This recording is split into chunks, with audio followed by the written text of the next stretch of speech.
hello. Welcome to another episode of Table for Us. This is actually our final episode of 2025. And in this episode, we are going to be diving into settling. But before we do that, as always, if you have been following me, I am Nicole, your host. I always like to give all praise and glory to God because without Him, absolutely nothing that I do would be possible. Okay. So always like to do that. I know that I have some people who made some comments about having a personal relationship with God and them not being able to see Him. So how can you have a personal relationship? That is a whole nother episode that I will dive into in the new year. But first, no matter what, I got to give all praise and glory to Him, as well as honor and respect. Secondly, if you are someone who has been thinking about starting your own podcast, right? There's a few people that have reached out to me, asked me some questions about podcasts and how I got started and why I got started. And I actually talk about that in, I want to say episode 2. I talked about getting into podcasts, and if I really didn't go into depth about it, but that is also another episode that I will cover. But if you are interested in starting your own podcast, go ahead and check the links below. I do share information with the podcast platform that I host my podcast on, which is called Podbean. So I'll go ahead and leave their link below if you are interested in getting started with your own podcast. Also use Descript to do my editing and so forth, and I'll also leave their information and link below as well. So let's go ahead and get into this episode. So today we are going to be closing out the year about settling and how we need to stop settling. One thing that I have noticed, and just again, anybody who's watching these episodes and so forth, I get comments on TikTok as well as on YouTube, and some of the comments are a little negative, and I expect that, but keep in mind that anything that I am talking about from my own experience. So please be respectful, and please, this is a judge-free zone here, okay? So I'm always shedding light on my own personal experiences. Now, settling. In my life, I have settled for a lot of things. And one thing that I have noticed is that the people around me in my community, particularly people of color, Black people being specific, that we tend to settle for a lot of things. And that can be settling in a job. That could be settling in a relationship. That can be settling in an environment, okay? That can be settling with anything, right? We get very comfortable or we get afraid, so we stay in things longer than we should stay in it. And there was an episode where I was talking about specifically about relationships, but this is just in life in general. And I think a lot of it stems back to literally the slavery days. I am not a big history person as far as when it comes to our history and all of the knowledge that's in there. But from what I have retained is that we used to be punished whenever we tried to go for more than what we were being given. So we were basically given the scraps, the last of everything. And when we tried to obtain more than that, then we were punished for that. And we were always put in our place. Basically, this is where you belong. Stop thinking you belong somewhere else. Stop trying to get more knowledge. Stop trying to learn how to read. Stop trying to do anything other than what we are telling you. So I think that has conditioned us over centuries to basically feel like, okay, we have to take whatever it is that we're given. And we don't. Okay. Now, I will say this, it's not going to be easy to obtain whatever it is that you want to obtain. You will have to put in the work. You will have to stay consistent with whatever it is that you are trying to obtain. But at the same time, don't settle. Okay. For me, it took me, and my mindset that I have now didn't just happen overnight. It took me going through some things, removing the blinders that I had on, right? Where I was basically seeing things the way I wanted to see them instead of seeing them the way that they actually are, and realizing that person inside of me who wanted more needs to actually come out. Now, I don't know who I'm talking to, but I feel like God gave me this message to close out this year that He wants you to know that you need to stop settling. Okay. Whatever that is, you know what it is, He know what it is, but stop settling for less than what He wants for you and what you deserve. Okay. So let's talk about for jobs, for instance. Now, if you have been following me, you know that I am an entrepreneur, but I do not shy away from being a W-2 9 to 5 worker either. However, we have to know our value and we have to know our worth. When you work in corporate America, which I have done for many years, you will encounter higher up and bosses that basically look at you as though you're a head count, right? Or look at you as though, even with all your experience and your education, and I have a couple of degrees, I have a lot of experience, but when working in corporate America, I often felt like they were trying to put me in my place. Don't let your brain be too big. Let's shrink you down. You don't know what you're talking about. Or if I had a suggestion, like they actually asked me or something like that, I was cut off and they didn't want to hear it.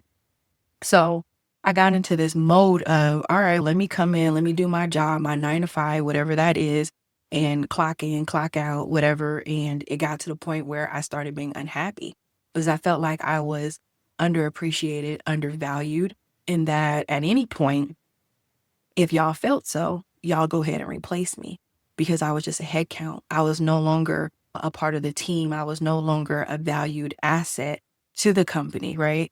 So I felt like that on quite a few jobs that I had. And in my day, you stay on a company, you stay with a company for 5, 6 years, you're considered a tenured employee.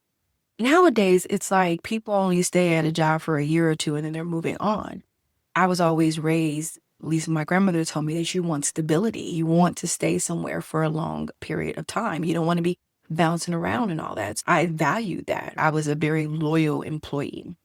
But at the same time, I was settling because some of it was, okay, I need a job. I have bills I have to pay. But there's nothing wrong with that mindset, but have a plan in place. Say that, okay, in 5 years, I am going to go back to school or get more certification in my field so that I can add to what I already am, whether it's your experience, your knowledge, whatever the case may be, taking an Excel class, taking whatever additional certifications because you want to, not because somebody's telling you to do it, but because you want to add more value to yourself so you can stop settling in the position that you're in and not feeling that, okay, I'm stuck and this is all I can do. I didn't have a degree when I first started in the accounting world. So a little bit of background about me is I've been doing accounting since I was in high school. I am now 48 years old, about to be 48 years old next month.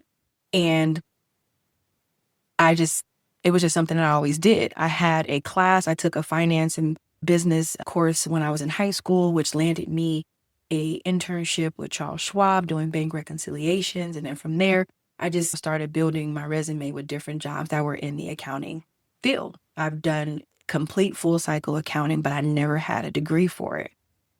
After my fourth child was born, he is now 18 years old. I got laid off from my job, and a lot of the accounting jobs are being outsourced to Manila and other countries because they can pay less. And I found myself in a situation where it was like, okay, now the field that I'm in is becoming scarce, which means that the competition is growing because the supply and demand is, there's not a lot of jobs, but there's a lot of people that are looking for it. So I need to add value to myself to make myself more valuable and to stand out. When they're looking at resumes, they're looking at, okay, you got experience, you got a degree, or you got experience, no degree, or you got a degree, no experience. So I was like, let me add that degree to my experience. So I went back to school and I got my degree in accounting. Let me back up. When I was in school, actually, is when I ended up getting laid off from work. I decided that I went ahead and finished my degree in accounting, but I also decided that I needed to pivot and have a fallback career. I always wanted to get into law. So what I did is after I finished with my accounting degree, I then got a degree in criminal justice. And in my mind, I'm like, okay, all else fail, I can just go into criminal law and take that route, right? But still, I'm trying to not settle. I cannot stress this enough. It hurts my soul when I see people who have so much potential and so much value, but they don't see it. So they just sit in something where they're not being appreciated, where they literally are being tolerated because that job might feel that, okay, I can replace this person, but then we have to train somebody all over new. So we're just going to settle with them, and we're just going to give them a 2 or 3% raise and throw them a couple of bonuses here and there. But technically, really, they don't value you. But you work all these hours, you put in all this time for this job or this company, and you just sit in it. That's one way that we settle, right? And again, like I said, there is absolutely nothing wrong with having a 9 to 5 W-2 job or anything like that, but always be aspiring for more. If you're part-time, okay, next year I'm going to be full-time. If you've been at a particular position for a while, okay, I'm going to be shooting for either a supervisor. Some people don't want to manage other people, and that's fine. But hey, maybe you don't want to manage. Maybe if you work for a franchise or something like that, maybe you want to be the franchise owner and just have somebody else manage the employees. But be aspiring for something more. Stop settling for just the bare minimum just to get by. That's that robbing Peter to pay Paul type of mentality, right? Where we just settle for the scraps. And that's how it's always been. Another thing that we tend to settle in is our environment. I grew up in the projects. My mother didn't own a home. My grandmother didn't own a home, but my grandmother, she lived in a nice neighborhood at one point until she got sick, and then she had to come and live with us. But I grew up in the projects. And for me, I always had this dream of owning my own home. Was that dream going to be a reality? Growing up, I didn't know. It was just a dream. It was a hope, right? And I tried to do everything I could to get myself to that. But at the same time, I settled into being a renter because I was comfortable with that. And I didn't want to rock the boat. And that could be with a job, a relationship, with your living situation. Because in my mind, I was like, okay, if I buy a home, right, I'm looking at the pros and cons and weighing everything out. I lose that sense of security. If I lose my job, what's going to happen? Okay. What's going to happen with my house? What's going to happen with my children? But I had to stop letting fear be the reason that I stayed in things longer than I should have. Philippians 4:13 tells us that we can do all things through Christ who strengthens us. Okay. So if you accept that his strength is your strength, there is absolutely nothing that can hold you back. Absolutely nothing that can hold you back. Absolutely. I'm going to say it again. Absolutely nothing that can hold you back. You could do all things. Okay. So when you adopt that mindset and actually believe it and take it in, you really can do all things. Now, I was the first generational college graduate in my immediate family, right? First generational homeowner in my immediate family. And that's because I told myself, I believe I can do it. Now, what do I need to do it was my next thing after I actually adopted that mindset and had that faith in my heart and my hope in God that, hey, you got my back. And as soon as God said, I got you, I'm like, all right, bet. What do I need to do to be able to attain these things? So then I went into research mode, right? So now I'm trying to figure out, all right, how do I obtain my degree? What do I need to do? Because it wasn't about, oh, I'm just going to go back to school. At the time when I went back to school, I had 4 children. I was married, about to go through a divorce, but I had my 4th child. So now I'm about to be a single parent. I'm working full time, right? Because even though like I had my job when I went back to school, but then when I decided to go back to school, I had my job, but then ended up getting laid off. I still needed to get another job. So I'm working full time. I'm a single mom. How am I going to make this happen? So I went into research. How can I get my degrees, but still have that flexibility because I have work and I have to be a mom? So I started researching online schools. At that time, being an online student, I used to hear so much negative stuff. Like there was even somebody's child. And I was like, okay, so your mama been talking about me. There was somebody's child that was like, oh, my mom said that that's not a real school that you went to. And it's like, how's it not real school? I'm doing the work. I'm doing the test. And I'm going to get a degree at the end of this.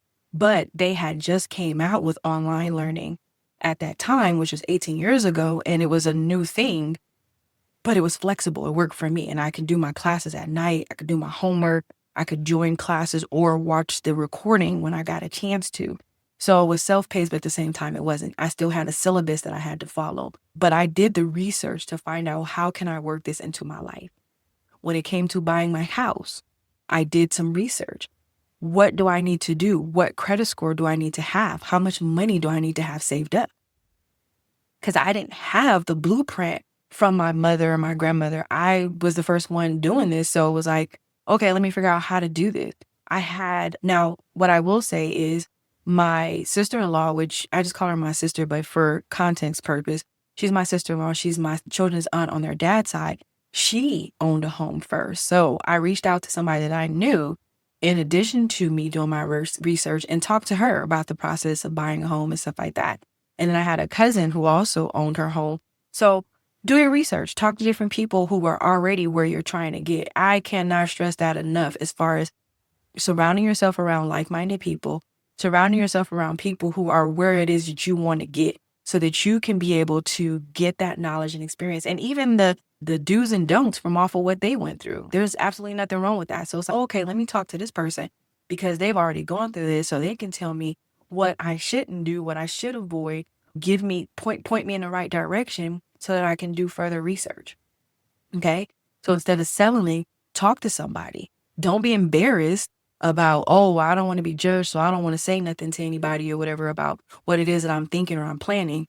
Forget all of that. Throw that out the window because that's going to keep you stuck too. Having that mindset that, oh, I don't want people to know that I'm going through this or whatever. At the time when I decided to buy my house 8 years ago, my credit was horrible because I wasn't worried about buying a house or anything like that. I was just getting by, had my cash or whatever and stuff. So I was a person who I messed up my credit because I didn't have anybody to tell me about the importance of credit building, credit literacy and all that stuff. So it wasn't until actually it was before I wanted to buy my house. It was when I was going out and I wanted to rent a house to whereas I actually started looking into my credit. So I started working on my credit, actually went through a process of working with somebody who worked on credit. And I started learning more about it and got educated on it, which is how I basically got into credit repair because I wanted to start helping other people who were in the same situation that I was in. But I didn't want to just clean up their credit. I wanted them to be educated and understand how credit works so that they didn't find themselves back in the same position. So once I got my credit cleaned up, then it was a matter of, okay, where do I want to buy? How much money do I need? So those are things that it's like, you don't settle, just do the work. And so many people, it's not even just about fear. Some of it is about being comfortable and about being lazy. But here's the thing. You can't keep complaining about your situation if you're not going to do anything to change it. I'm going to say that again. You cannot keep complaining about your situation if you are not going to do something to change it. Do you understand that? I have, and I'm not throwing anybody under the bus or pointing anybody out, but even I myself realized that I was doing that. I'm like, I keep complaining about where I'm living and all this stuff, or complaining about my job, but it's like, I'm not doing anything to change my situation. Let me stop doing it. Let me do something to actually change my situation because I'm tired of talking about how it's going wrong. Let me figure out what I need to do for it to go right. Now, not saying that you're not going to run into hurdles and problems and issues and stuff like that because you are. You're going to run into roadblocks. But the thing that I've learned about that is there's always another route. When I'm driving, I know some people who have no sense of direction, right? But when I am driving and I see that there is on my GPS that is showing me that there is a crash or something above.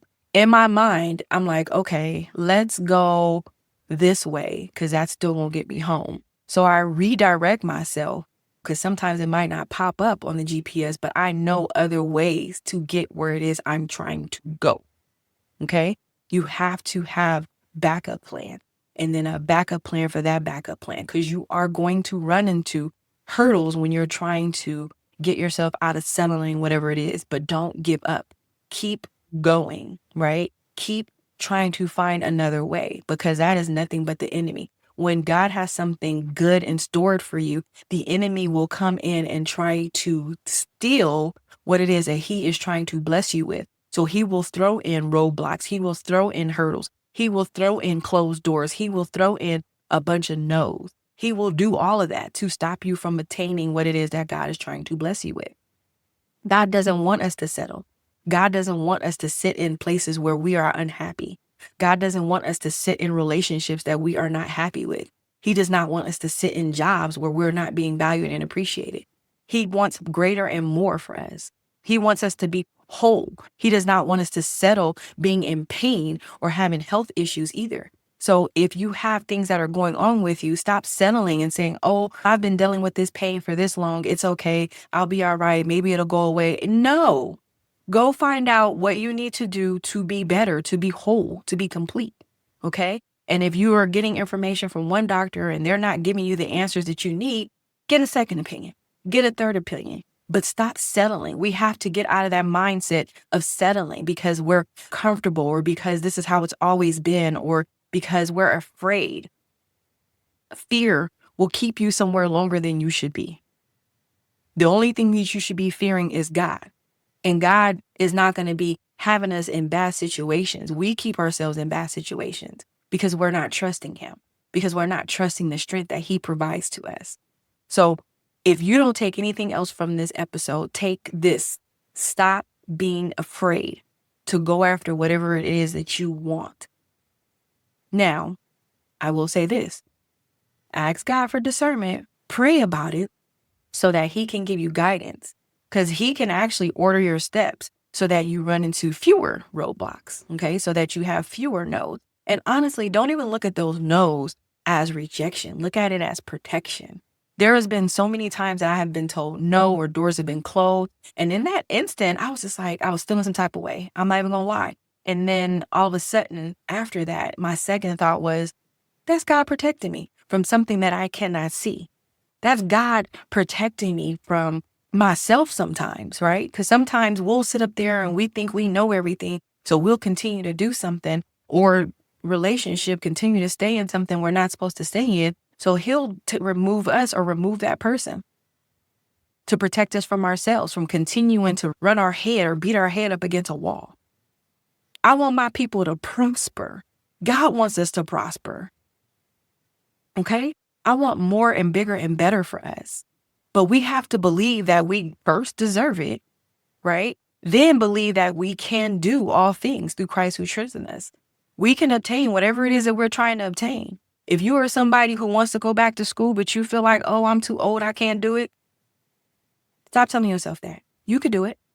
If you are somebody who wants to move away to another state or even another country, but you're afraid, get that fear out of there. Go visit that place.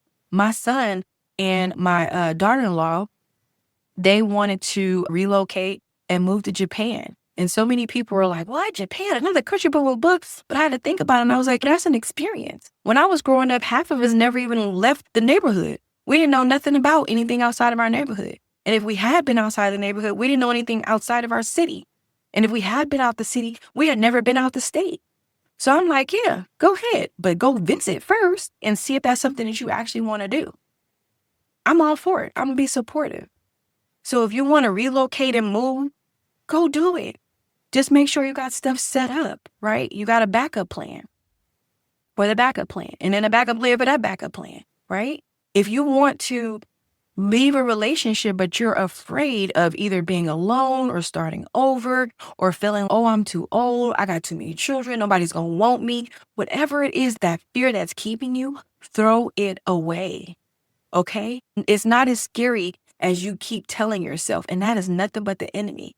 He wants you to stay miserable. He wants you to stay unhappy. He wants you to stay unhealed and so forth. So stop telling yourself that I got to stay here or I might end up with something worse.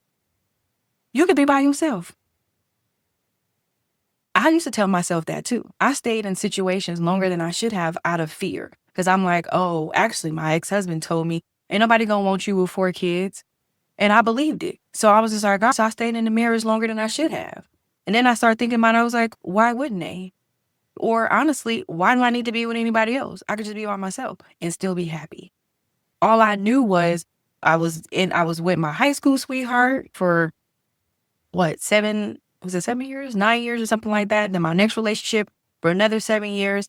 And it was like, I'm used to being in long-term relationships and we lived together. So I had never lived by myself. So the fear of being alone and being by myself kept me in relationships longer than I should have. So I had to stop allowing that fear to keep me somewhere longer than I should have. And I finally, it took me a while, but I've never been happier living by myself and being by myself. Now I'm to a point where it's like, I'm not completely and totally healed. There's still some things I'm working on. I'm still in therapy. But once I'm completely and totally healed, and I feel like therapy should just be self-care anyway, right? Because things come up.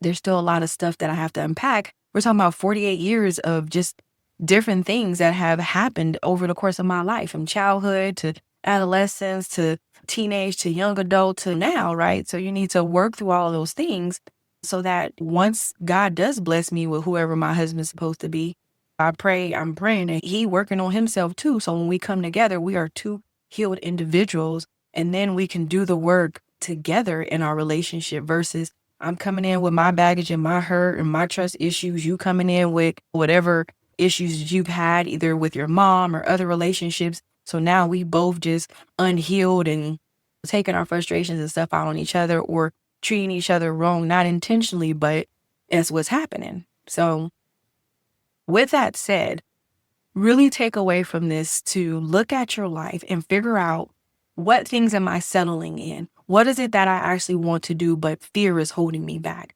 Write it down. Tackle one thing at a time if you have multiple things. Don't try to tackle it all at once. Say, okay, this right here, this is obtainable. All right, now let's set some short-term goals in order to obtain that one particular thing that I want to attain. Okay. I thank you guys so much for tuning in, for pulling up a seat to the table.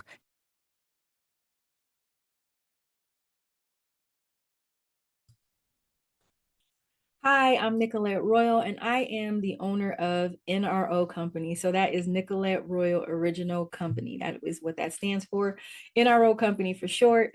And it is a print business. And I actually started this business. It's actually, oh my goodness, it's about to be 6 years that I started this business. I started this business with a dream. My grandmother used to teach me how to sew when I was little, and I went to a sewing class one time. My best friend had invited me to a sewing class at her, she's in the mosque, and they were having a class, and she invited me to come, and I forgot how to sew. But in that class, what were we doing? We were working on a tote bag, and I was so amazed by the hands-on and everything, but it was almost like riding a bike, that everything that I remember my grandmother taught me just came flooding back in. So my children bought me this cute little, oh gosh, I don't have it here, but it was this cute little sewing machine. I named her Tabitha. And I just started using that and was like, I'm going to start making tote bags. I'm going to sell these tote bags. And eventually I got a bigger sewing machine, a working horse sewing machine. And what happened? The pandemic happened. So my shift from making tote bags shifted to actually making face masks. And I made a lot of money during that time. And then I ended up getting a cry cut machine. And that cry cut machine allowed me to customize these face masks. I would have a lot of people, once things start opening up, those face masks started becoming party favors for different people. And then I started doing t-shirts, and most of the t-shirts that I would do would be custom orders. So I would have people saying, hey, can you, because a lot of people started their own business. So they would say, hey, can you put my business logo on this shirt or so forth. So I would do a lot of those, or I would have people coming to me and they would have parties and they wanted something special on the shirt. Or it might have been, I started doing bonnets, which actually that took me so much time because I would actually hand make the bonnets, go get the fabric, cut it out, sew it, do all that good stuff, and then put whatever the person wanted on there. But it was so time consuming that I just couldn't do it anymore. My children used to help me initially with a lot of things, but as they start getting older, they started getting busy with their own things. So I had to figure out a way to keep my print business going without burning myself out. So I end up meeting or running across this young lady's page named Bougie Barbie on Instagram. She's actually, I believe she's retiring from digital products coming up soon. But I was able to get a couple of her courses and learn how to do print on demand. And basically, what that was, I would sit there and design. So I used to go to Academy of Art College. So designing things and arts and all that was always a thing of mine. It was never something I wanted to go into full time, but it was just a gift that I had. So I started designing different things using Canva. And then through her, she introduced me to Printify. So I would then take my designs, put them on shirts, hoodies, bags, or whatever. And then I created an Etsy store. So all of my products are on Etsy. I will have my Etsy shop link below, and you can purchase whatever you want to purchase from my Etsy shop. Or if you're interested in starting your own print on demand business, I do have an ebook, and I will list my Stan Store link at the bottom so that you can be able to start your own print on demand business. It's very easy to do. And if you're not that creative with designs, there's all this AI technology out there. If you have an idea in your head and you just don't know how to actually put it into a design, you can tell like AI and it'll do it for you. So I am Nicolette Royal, owner of NRO Company. You can reach me at 702-969-3605. You can text the word print and I'll send you the link, or you can go to my Etsy store. You can also follow me on Instagram at NRO Company.